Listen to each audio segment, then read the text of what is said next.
উমর বানিয়া বন্ধু রে একটা তাবিজ বানায়া দে, একটা মাদুলি বানায়া দে। তাবিজ ব্যবহারের প্রচলন শুরু হয়েছে মিশরীয় প্রাচীন যুগ থেকে। এটি তৈরি সম্পন্ন করতে হয় কয়েক ধাপের কাজ। মাদুলি তৈরির জন্য প্রথমে ছোট ছোট সাইজের কেটে নিয়ে হাতে পেঁচিয়ে পেঁচিয়ে মাদুলির মূল আকৃতি তৈরি করা হয়।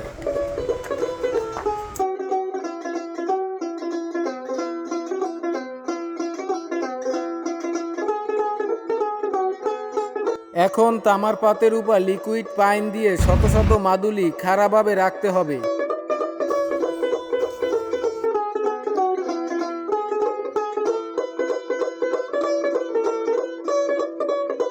200 বছরেরও বেশি সময় ধরে এই অঞ্চলের শত শত পরিবার মাদুলি তৈরি পেশার সাথে জড়িত ছিলেন। তামা দিয়ে তৈরি এসব মাদুলিগুলো অত্যন্ত সূক্ষ্মভাবে সম্পূর্ণ হাতের ছোঁয়ায় তৈরি করা হয়।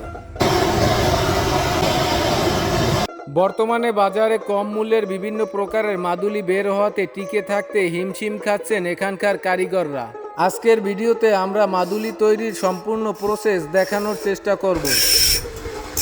এগুলো হলো তাবিজ, পিতল দস্তা দিয়ে তৈরি পাত থেকে তৈরি।